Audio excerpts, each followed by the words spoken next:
Private William Slaper served in Company M of the 7th U.S. Cavalry and took part in the Battle of the Little Bighorn on June 25, 1876. He was among the few who survived the battle and later recorded his experiences in a detailed, candid account that historians highly regard. Slaper's narrative stands out for its thoroughness and honesty, giving a soldier's point of view on the fight that few other accounts provide. But before we proceed, please remember to like and subscribe to our channel to support our community. Lieutenant Sturgis and I were assigned to Company M, and we departed St. Louis in high spirits and excellent shape, bound for Fort Abraham Lincoln near Bismarck, Dakota, a post on the banks of the Missouri River which served as headquarters for the 7th Cavalry. A minor incident that occurred along the way may afford the reader some amusement. While we halted for coffee and food at Fargo, Dakota, we had a delay of about 2 hours. An Irish sergeant in charge of our rail car, an old veteran by the looks of him, instructed a group of recruits to go to a nearby saloon with their canteens and firearms and swap their guns for liquor, returning with spirits in their canteens. When they came back with whiskey, he formed a squad of recruits as guards and marched them to the saloon, where he scolded the proprietor for buying government arms and promptly reclaimed the pawned weapons. In this way, he obtained a plentiful supply of whiskey at no cost. I must admit, I thought it a clever trick myself. Suffice it to say that from Fargo to Bismarck that night, the sergeant's rail car was filled with a boisterous, jovial troop of soldiers. We arrived at Bismarck without issue and were ferried across the Missouri River to Fort Lincoln. There, 6 companies of the 7th Cavalry were stationed. The fresh recruits among us were formed up and assigned to our respective companies. As I mentioned, I was assigned to M Troop, which had just returned from a scouting expedition. A day or two later, we set out for Fort Rice, where we passed through a winter without incident. It was there that I felt the full force of the cold. The thermometer often plunged to 40 degrees below zero. I recall, among other tasks, that we cut ice and filled the large ice house. That ice would later be enjoyed by the infantry sent to garrison the fort, while the cavalry went off campaigning on the dry, dusty plains, drinking alkaline water. When spring arrived, we received orders to return to Fort Lincoln, where we set up camp and prepared to join the expedition against Sitting Bull and his hostile Sioux warriors. These warriors had left their reservations in large numbers and were committing various depredations. Several Sioux sub-tribes, along with their families and extra ponies, gathered at a rendezvous later discovered to be along the Little Bighorn River in Montana Territory. Some months earlier, Captain Tom Custer, General Custer's brother, had been sent to the Standing Rock Agency on the Missouri River, about 40 miles below Fort Rice. His mission was to capture Rain in the Face, an Indian wanted for murdering Dr. Hansinger, an Army veterinarian, and Mr. Ballerin, the sutler at the post, who had wandered off from their command. With the help of Charlie Reynolds, General Custer's chief scout, Captain Tom Custer succeeded in capturing Rain in the Face, the Indian, and having him imprisoned at Fort Lincoln. However, Rain in the Face escaped during a breakout and joined the hostile forces, vowing eternal vengeance against Captain Tom Custer. On May 17, 1876, my regiment, the 7th Cavalry, departed Fort Abraham Lincoln under General Custer's command, with General Alfred Terry overseeing the entire expedition. Our regiment was renowned for its outstanding horses, men, and equipment, a testament to Custer's dedication to excellence. In those days, comforts were scarce on the unsettled Northwest Plains. As a young recruit at the time, I paid little attention to the unfolding events of the campaign, unlike some of the older men who kept diligent diaries. Consequently, I regret that I cannot recall specific dates, camping locations, and other details as readily as I would like. I was merely a shavetail, a novice with no experience in roughing it or Indian fighting. However, fate had in store for me ample opportunity to gain plenty of experience in the coming 6 weeks. Our first day's march was a long one, and by late evening we encamped on the Little Heart River. This initial march brought some excitement, as many horses fresh from their winter rest and well-fed proved unruly and difficult to manage. That night, even more excitement followed when the surrounding prairie burst into flames, forcing us to fight the blaze to prevent it from sweeping through our camp and consuming everything around us. Fortunately, the damage was minimal, and we were soon able to rest. Everything proceeded smoothly until June 1st, when we found ourselves in the treacherous Badlands of the Little Missouri. We retired to our tents that night and awoke the next morning to discover that a snowstorm had settled over us. Our pup tents, shared by 2 men, offered scant room for comfort. The cold was biting, and both men and horses suffered greatly. Nevertheless, we weathered the ordeal without any serious harm done. No noteworthy events occurred until we reached the Powder River, where our expedition was joined by 4 companies of the 2nd Cavalry, some artillery, and infantry. At Powder River, our wagons were sent back, and our sabers, including those of the officers, were boxed and returned. The regimental band also left. Henceforth, pack mules carried our rations, extra ammunition, and supplies. Scouting missions were sent out, hinting at trouble ahead. Rumors circulated, but no official reports were made. On June 22nd, we departed Powder River. General Terry offered Custer 4 companies of the 2nd Cavalry, but Custer declined, claiming his regiment could handle any Indian village on the plains by itself. He also refused the Gatling guns. The march on the 22nd was short, only about 12 or 15 miles. The next day we marched around 30 miles, and the following day we covered a similar distance. However, we were awakened at night and told to prepare for a night march, which puzzled me, since our objective was supposedly to meet General Terry near the Bighorn River on the morning of June 27th. I am unaware of General Custer's specific orders from General Terry, aside from the written instructions now publicly available that likely every student of the Custer battle has read. It seemed to be generally understood among the men that Custer and Terry had agreed to meet in the Little Bighorn Valley on June 27th. This forced night march significantly contributed to the exhaustion of our horses during the battle. With poor grazing and traveling in light marching order, our horses received little rest and minimal grain. I vividly recall halting at daylight to make coffee, but I fell asleep under a tree holding my horse's bridle and didn't awaken until I was called to fall in line. We did not unsaddle, so our animals got even less rest. This was the fateful morning of June 25th, filled with anticipation and excitement. We knew we were on a hot Indian trail and might encounter the savages at any moment. As we traveled rapidly through the morning, our excitement grew, and every move around us was watched with intense curiosity. Around noon, General Custer gathered his officers and issued instructions. Our company, M, under Captain Thomas French, along with companies A and G, was placed under Major Marcus Reno's command. At the time, we were unaware of General Custer's plans or the exact number of companies he led, but later learned that companies C, E, I, F, and L were under his direct command, while Captain Benteen led companies H, K, and D, and Company B under Captain McDougall guarded the pack train. As I recall, Captain Benteen's command veered to the left, while General Custer's command continued straight ahead along a tributary of the Little Bighorn River on the right bank. Major Reno's command, including our company, marched parallel to Custer's on the left bank. Shortly after, Adjutant Cook arrived from Custer with instructions, and we turned sharply to the left, quickening our pace. We trotted down a hillside and descended to the Little Bighorn River, which we then crossed. Company M led the advance, fording the river first, followed by Company A, with Company G bringing up the rear.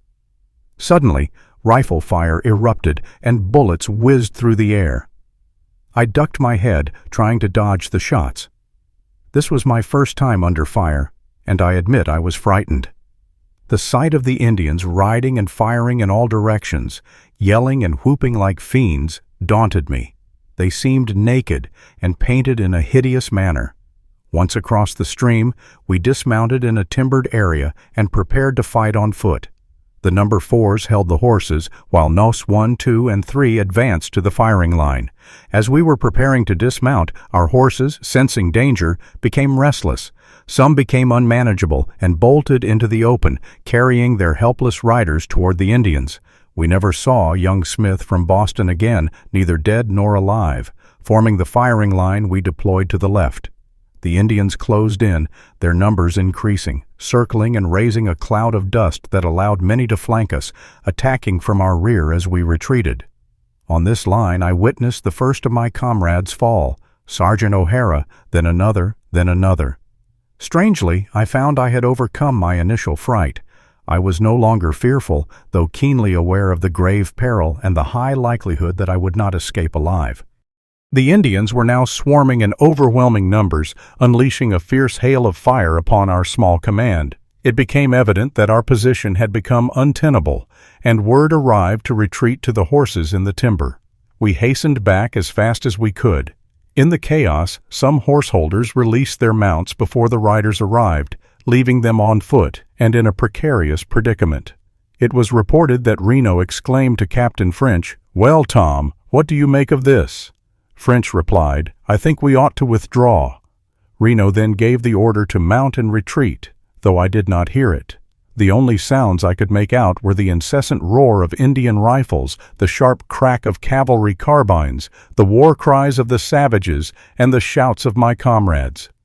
Upon reaching my horse, I saw that our numbers had dwindled significantly in the timber. Shortly after, Private Henry Coltsboucher, Captain French's striker, was shot in the stomach while mounting his horse. He fell to the ground, and Private Francis Neely dismounted to assist him. I dismounted as well, and together with Neely, we dragged the wounded trooper into a thick clump of underbrush, hoping to conceal him from the Indians. William E. Morris, another comrade, joined us and helped tend to Coltsboucher, whom we feared was mortally wounded. We left him a water canteen and hastily remounted, joining the retreat toward the river and following our fleeing comrades. After the battle, we found Coltsboucher's body where we had left him, unmutilated and untouched by the Indians or their squaws during their brutal slaughter and mutilation of our wounded comrades in the river bottom.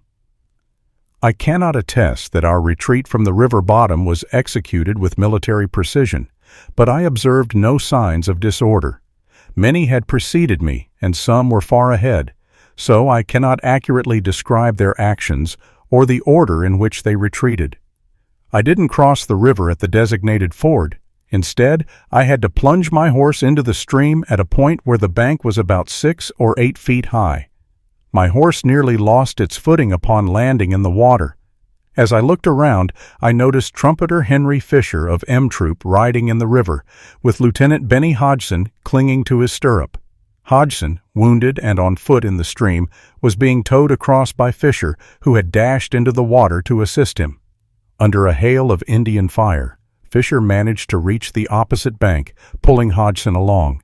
As they reached the incline, another shot rang out, and Hodgson fell motionless. I assume he was killed on the spot. My situation was exceedingly perilous. As I urged my horse through the water, I saw Indians swarming around the fort above me, many of them lashing their ponies to reach that spot, seemingly oblivious to my presence. Perhaps they deemed me a solitary and insignificant target, seeking more substantial prey. Bullets whizzed through the air around me as Indians on both banks and in the water engaged in fierce hand-to-hand combat with our troopers. Death appeared to lurk everywhere, yet Providence seemingly watched over me, allowing me to cross the stream unharmed. That ford crossing proved to be a deadly spot for many of our men, and the subsequent retreat to the river and ascent up the steep bluffs on the opposite side claimed 29 lives. I believe the intense dust raised by the horses and ponies of the combatants played a significant role in the escape of many men. The dust hung heavy, obscuring visibility to just 50 feet in any direction. Amidst this chaos, 2,000 to 3,000 Indians raced their ponies, creating a maelstrom of dust and confusion.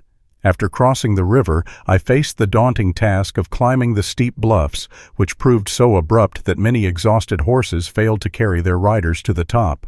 Men were forced to dismount and lead their animals, all while enduring merciless fire from Indians concealed in the brush along the river.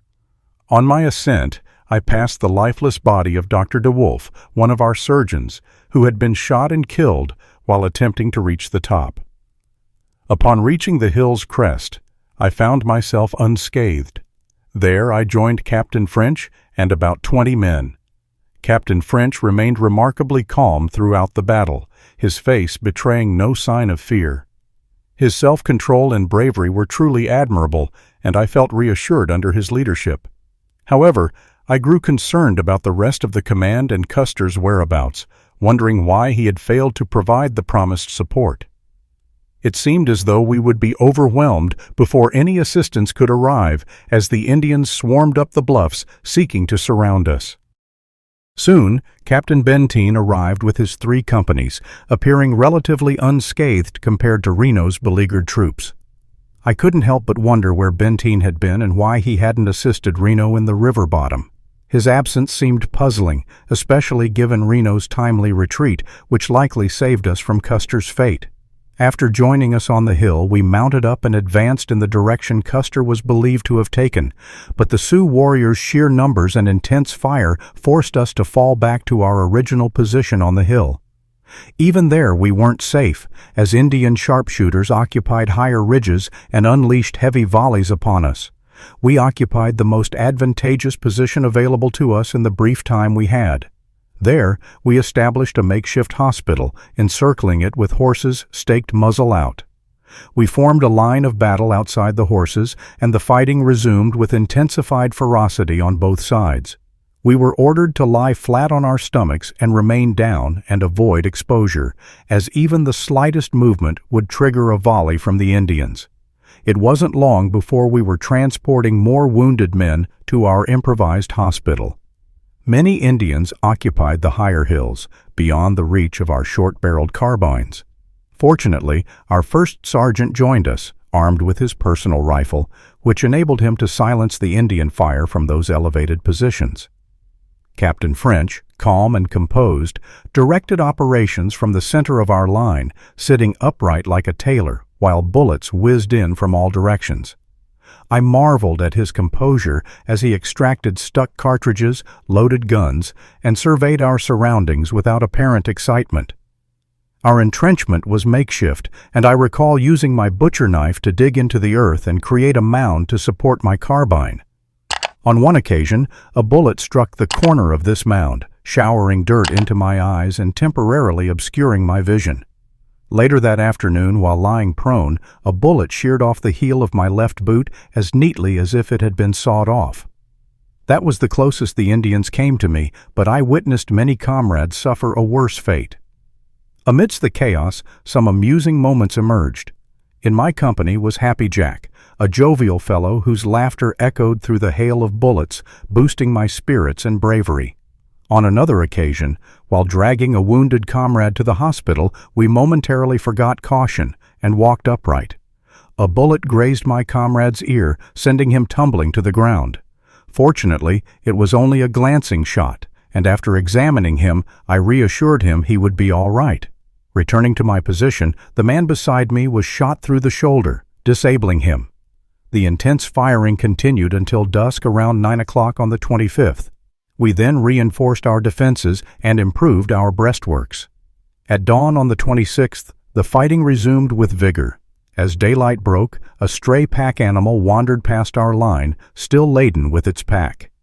2 troopers and I rose to our feet to relieve the beast of its burden. With my packing experience, I quickly began untying the ropes, but our actions did not go unnoticed. The Indians spotted us and unleashed a volley, forcing us to take cover once again. A stray shot clipped the corner of a hardtack box in the pack, and we hastily removed the pack, abandoning any further attempt to retrieve it as we quickly returned to our positions on the line. These were the first shots fired on the morning of the 26th, initiating another tumultuous day for both troopers and Indians. That previous night, Major Reno and the other officers had ensured our vigilance by walking among us to prevent anyone from dozing off. It was a daunting task to resist the allure of sleep after the previous day's excitement, but we had little opportunity to rest. When the fighting resumed on the 26th, Dr. Porter, the sole surviving surgeon, appealed for volunteers to fetch water for the wounded who were crying out for it. This was an exceedingly perilous task, as the Indians occupied the brush along the opposite bank, commanding every approach to the water. I didn't join the initial detachment, but I did accompany the second. We cautiously crept down the hill through a coulee until we reached its mouth, where it emptied into the river. We had to cover the exposed 30 feet to the stream, fill our canteens or camp kettles, and return under fire. The first squad had ventured out without the foresight to post marksmen to silence the Indian fire with volleys into the brush. However, when my detachment went for water, expert riflemen were instructed to provide covering fire while we retrieved the water and returned to the coulee. Despite this, an Indian managed to pierce the camp kettle I carried, causing me to lose a significant amount of water.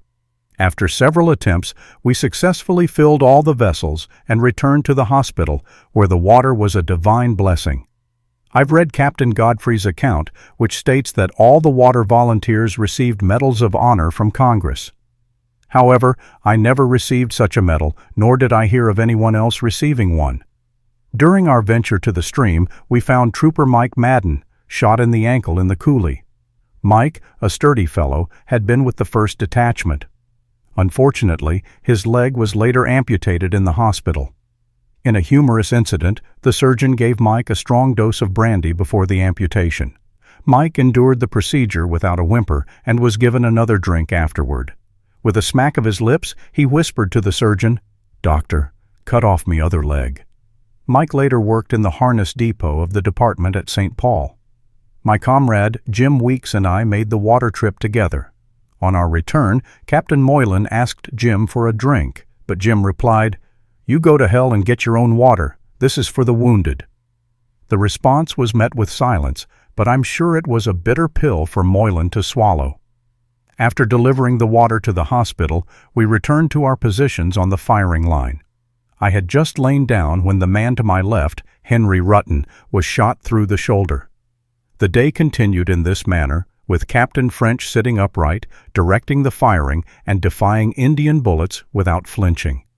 Despite being surrounded by thousands of better-armed Indians and outnumbered 100 to 1, I no longer felt fear, though our chances of escape seemed slim. I must commend Major Reno for his exemplary conduct throughout the battle on the hill.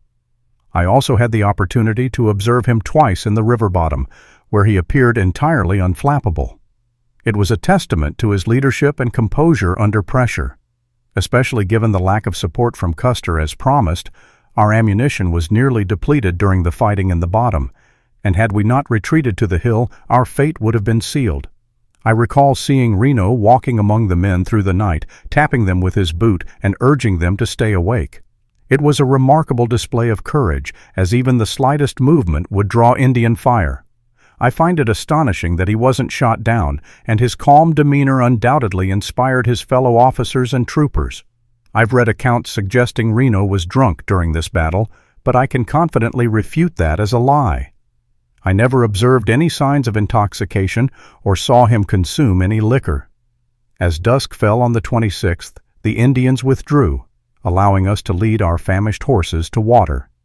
I couldn't find my own horse, so I took another, a fine black animal belonging to Captain Weir, as I later discovered. After that, the shooting ceased, and we maintained our positions throughout the night. The next morning, we held roll call, and many men were absent. Thanks to John Ryan, our first sergeant, I have a copy of that roll call, marking the dead and missing. As we observed a vast dust cloud approaching up the valley, some speculated it was the Indians returning, but we soon received word that it was General Terry's command. It must have been a devastating shock to him, as he was scheduled to meet Custer on June 27th to launch a joint attack on the Indian village. When he arrived at our position, he tearfully shared what he had seen of Custer's command. It was unfathomable. This was our first indication of Custer's fate, and it was a crushing blow, as every man had lost friends in Custer's companies. No one had imagined that such an overwhelming defeat was possible. We prepared to move the wounded, and sadly, many horses too injured to continue were euthanized. We were then ordered to the site of Custer's defeat, where we were tasked with burying the fallen men. With only a few spades, we did our best to enter them, but the conditions were dire. We could only scrape away a little dirt, roll a body in, and cover it with earth. Some remains were left exposed, but the putrid smell of decaying bodies, exposed to the scorching sun for 2 days, made it impossible to perform a decent burial. The numerous dead horses added to the horror of the scene. I didn't have time to survey the field, but from what I saw it was clear that these men were caught off guard and killed quickly. It appeared that many had shot their horses and used them as makeshift breastworks until they met their fate. In one gruesome instance, we found 2 men lying between the legs of their dead horses, a testament to the swift and brutal nature of the attack.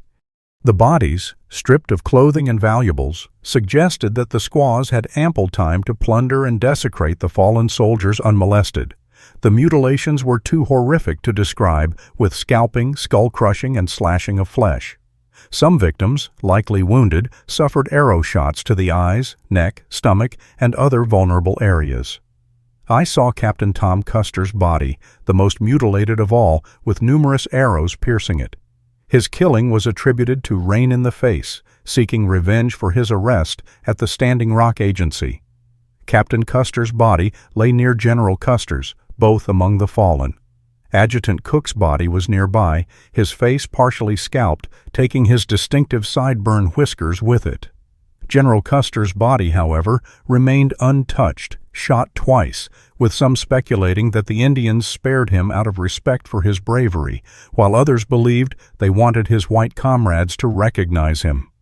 Boston Custer was found near the bodies of his 2 brothers. Mark Kellogg, the reporter who accompanied the expedition, lay nearby. Their bodies, on the line closest to the river, suggested a desperate last stand against an overwhelming force that closed in rapidly, leaving little time for defense. I helped bury this group, using my spade to cover Custer's body with extra earth, creating a larger mound than the others. I find it hard to believe that Custer's body wasn't identified when a party returned the following year to retrieve the remains of the officers. His body, unlike the others, was not mutilated, and the large mound we built should have clearly marked his grave. The Indians must have taken great satisfaction in knowing Custer fell, as they feared him as a fierce and relentless opponent. He was a fearless and brave soldier, but also a demanding leader. He had multiple horses, allowing him to switch frequently, while our exhausted horses carried heavy loads, contributing to their exhaustion before the battle even began. Our horses carried not only the riders, but also blankets, carbines, revolvers, haversacks, canteens, 10 days' worth of oats, and 150 rounds of ammunition, weighing over 10 pounds. With the forced night march to reach the Little Bighorn, it's no wonder our horses were spent before the battle. Some of these worn animals were brought back by the rear guard, including my friend's horse, which had given out, sparing him from the battle. Forced marching was a contentious issue, as it was widely understood that Custer disobeyed General Terry's orders. I have a copy of Terry's written instructions, which state that Custer should follow orders unless he had sufficient reason to depart from them. The instructions also mention that Terry's and Custer's columns should encircle the Indians, making escape impossible. While the order doesn't specify June 27th as the meeting date, it implies that Terry expected to be present when the attack was launched. Custer was under arrest by order of President Grant, and his desire for glory and redemption may have driven him to take a desperate chance.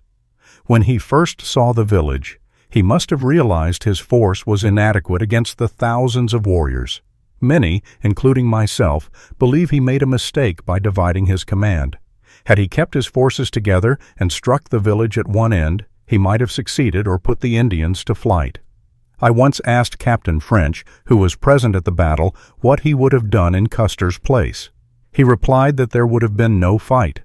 Officers are often reluctant to criticize their peers, so it's notable that Captain French was willing to share his thoughts. None of the officers who took part in the battle have publicly spoken out about whether Custer was right or wrong to divide his regiment or engage the Indians before Terry arrived. After burying the dead on Custer's field, we investigated the Reno battle site in the river bottom. The dead were buried where they fell, and it was a gruesome scene. Isaiah Dorman, a Black Scout and interpreter, was found with multiple arrows and severe slashing wounds. Corporal Henry Scollin's leg was severed, and Jim Turley's body had a hunting knife driven into his eye. Gordon, Myers, and Summers of M Troop were also mutilated beyond recognition. I didn't see Charlie Reynolds' body, but I doubt it was treated with respect. Many other bodies were scattered throughout the timber, but I didn't see them all. Our retreat from the river bottom was timely, as the overwhelming number of Indians and constant reinforcements made our escape fortunate.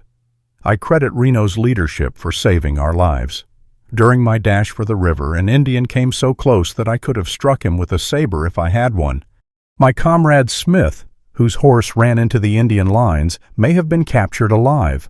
From our position on the bluffs, we saw many fires in the Indian village on the night of June 25th, with Indians dancing around them.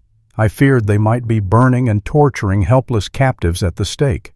After the burial of the dead had been completed, the next task was to move the wounded of Reno's command. Because of the meager facilities at hand, transports were made. Thank you for watching today's episode on Empire History Central. Make sure to like and subscribe to grow our rising community and click the notification button to stay updated on our releases.